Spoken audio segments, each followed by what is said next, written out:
Hello friends.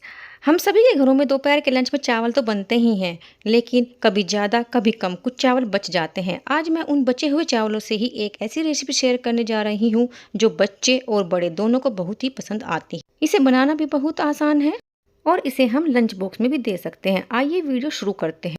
आज मेरे पास कुछ चावल बच गए थे, मैं आपको इनको मेजर करके बताती हूँ ताकि मैं आपको परफेक्ट मेजरमेंट दे सकूँ। ये चावल आधा कप से थोड़े से ज़्यादा और 3/4 कप से कम है। अब हमें इन्हें सबसे पहले एक बाउल में ले लेना है और जितने चावल है कोशिश करें इसका डबल आप दही डालें। अगर बाई चांस दही कम है, कम से कम जितने चावल है उतनी दही ज़रूर डालनी है और बाकी आपको पानी डाल देना है। टोटल करके हमें इसका डबल दही पानी का मिक्स या डबल दही डालनी है और इसमें चावलों को अच्छे से मिक्स कर देना है। ऐसा करने के बाद आपको इसे 10 से 12 मिनट छोड़ देना है ताकि चावल अच्छे फूल जाएं। एक्चुअली हमें इन्हें ग्राइंड करना है। अगर हम इन्हें डायरेक्ट ग्राइंड करेंगे तो उसमें काफ़ी टाइम लगता है, लेकिन अगर ये 5-10 मिनट दही में फूल जाते हैं तो उससे सॉफ्ट हो जाते हैं और ग्राइंड करने में हेल्प मिल जाती है। लेकिन आपने अगर बहुत ही सॉफ्ट चावल बनाया है या फिर आपको जल्दी है तो आप इसे डायरेक्ट भी ग्राइंड कर सकते हैं। मैंने मिक्स कर के बाद इसे 10 मिनट ऐसे ही छोड़ दिया था ताकि थोड़े से सॉफ्ट हो सके। उसके बाद मैंने मिक्सी जार में ले लिया है और ग्राइंड करते हुए मैं डालूंगी इसमें 1/4 टीस्पून नमक और हाफ टी स्पून चीनी, जिससे कि इसमें जालियाँ अच्छी आए। चीनी की जगह चाहे तो आप देसी खांड भी डाल सकते हैं। अब हम इसका लिड बंद करेंगे और हमें इसे अच्छे से स्मूथ पेस्ट होने तक का ग्राइंड कर लेना है। ग्राइंड करने के बाद मैंने इसे एक बाउल में निकाल लिया है। मैं इसे हल्का सा मिक्स करके इसलिए दिखा रही हूँ ताकि आप देख सकें इसमें हल्का सा चावल का दाना रहता है। इसी के कारण जब हम इससे अपनी रेसिपी बनाएंगे उसका टेक्सचर बहुत ही अच्छा आता है। अब इसमें डालने के लिए मैंने यहाँ पर 1 कप सूजी ली है जिसको मैंने पहले से ही छान करके रख लिया था। अब हम उस सूजी को इसमें मिक्स कर, यानी कि हमने जो हाफ कप से थोड़े से ज़्यादा चावल लिए थे उसमें मैंने पूरी 1 कप सूजी डाली है। अगर आपको उसकी क्वांटिटी बढ़ानी हो तो आप थोड़ा सा ज़्यादा सूजी डाल लीजिएगा। मुझे जितनी इडली बनानी है उसके लिए इतनी सफिशिएंट है। लेकिन अगर आपको ज़्यादा क्वांटिटी में रेसिपी बनानी हो तो आप इसमें चावल की क्वांटिटी 1 कप तक डाल सकते हैं और सूजी भी इसका डबल यानी कि 2 कप तक डाल सकते हैं। अब हम सूजी को दही और जो चावल का जो मिक्स हमने बना करके रखा था उसमें अच्छे से मिक्स कर देंगे। अभी मुझे इसका बैटर सही लग रहा है, ना पतला ना गाढ़ा। अभी मैंने इसे थोड़ा सा अच्छा मिक्स कर दिया है। अब हमें इसे कम से कम 1 से 2 मिनट अच्छे से फेंट लेना है, या आप इसे कम से कम 30 मिनट का रेस्ट ज़रूर दीजिएगा। 2 मिनट अच्छे से फेंटने के बाद मैंने इसे ढक कर के रेस्ट करने के लिए रख दिया था।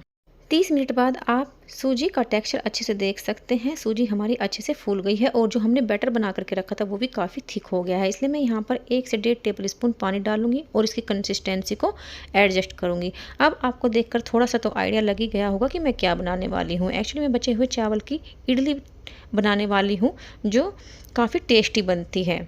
अगर आपने इस तरीके से एक बार इडली बना ली, मेरी गारंटी है आगे से आप कोशिश करेंगे कि आपके घर में चावल बचे और आप उनसे ही अगले दिन इडली बनाएं।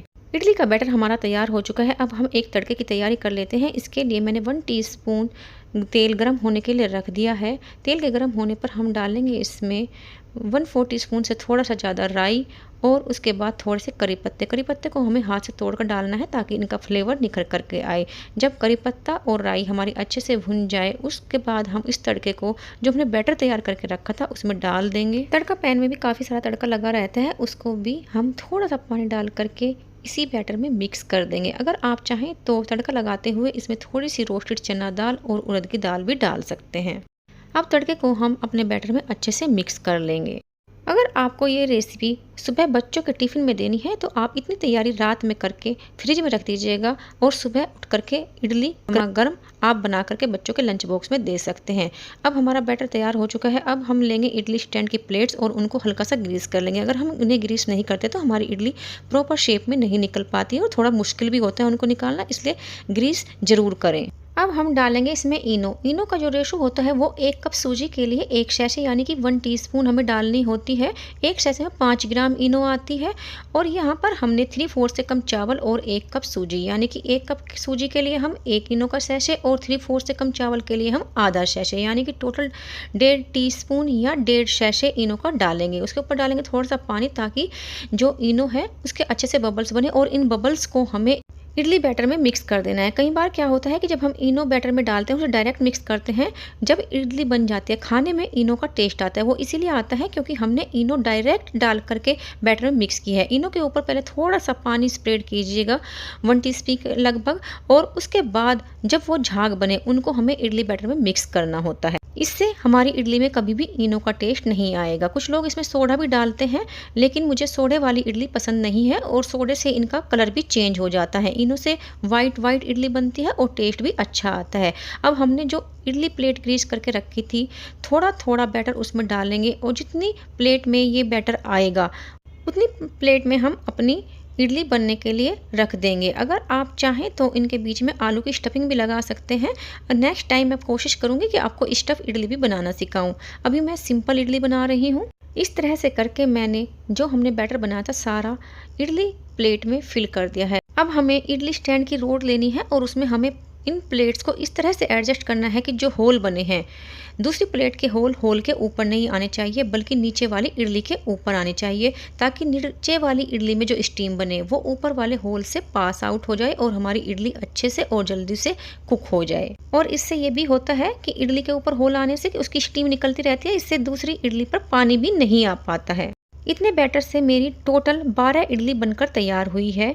इडली प्लेट्स को ग्रीस करते हुए ही मैंने इडली मोल्ड में थोड़ा सा पानी गर्म होने के लिए रख दिया था। आप देख सकते हैं हमारा पानी अच्छे से बॉयल हो चुका है। अब हम इसमें जो हमने इडली रोड में प्लेट्स डाल कर रखी है वो स्टैंड डाल देंगे और ऊपर से लिड बंद कर देंगे। अब हमें हाई फ्लेम पर ही इडली को 10 से 15 मिनट कुक करना है। मेरे इडली स्टैंड में 10 मिनट में मेरी इडली बनकर तैयार हो जाती है। अब 10 मिनट हो चुके हैं। अब 10 मिनट बाद मैं आपको इनका टेक्सचर दिखाती हूँ। हमें एक नाइफ लेना है या कोई भी शार्प ऑब्जेक्ट और उनको डाल करके देखना है। अगर वो बिल्कुल क्लियर निकल आता है, इसका मतलब आपकी इडली बनकर तैयार हो चुकी है। और अगर उस पर इडली थोड़ी सी लग कर आती है, इसका मतलब आपको 1 से 2 मिनट और स्टीम करने की ज़रूरत है। मेरा चाकू बिल्कुल क्लियर आया है, यानी कि मेरी इडली बिल्कुल बनकर तैयार हो चुकी है।